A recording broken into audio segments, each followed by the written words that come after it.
The first weekend of the 2019 NCAA men's tournament lacked the drama of 2018, when the UMBC Retrievers shocked the world and became the first 16 seed in tournament history to knock off a 1 seed.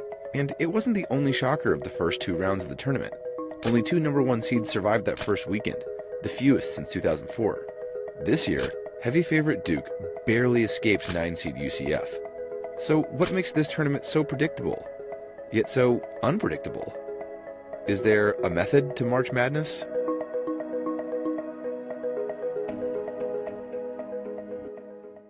Jeremy Arcus is an economist and a researcher who has been studying something called the hot hand in basketball for almost 2 decades. He believes that the hot hand effect and a bias against it could help explain a lot of the unpredictability of March Madness.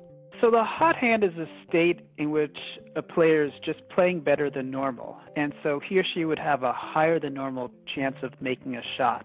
And from my experiences, it's more than just shooting better, but it's also having a better handle of the ball and a better court sense.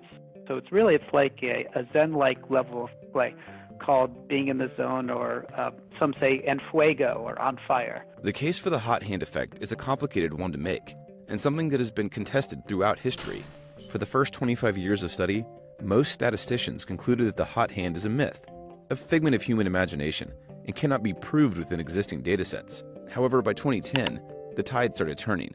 A new school of thought emerged, with a new set of statistical data. Jeremy Arcus and his colleague Dan Stone were among the first few researchers to write about how the hot hand really does exist.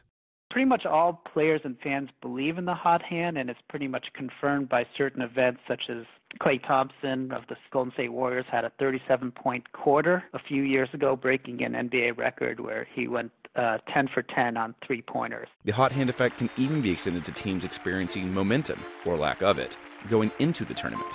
Arcus and his colleague published an article highlighting this phenomenon and how seeding can sometimes be decided without taking these effects into consideration, resulting in upsets that aren't really upsets at all. And so we basically find that teams that are hot going into the tournament, that is, they're playing well, that they tend to do better than what their seed would dictate. And teams that are cold going into the tournament, not playing that well, tend to do worse than what their seed would dictate. They based these findings on data from 2000 to 2016. Still, not every upset can be explained. And eventually, some things are just, well, random. As Tony Bennett, the Virginia coach, said, that once you're in the arena, then anything can happen. And eventually the absolutely unbelievable is going to happen.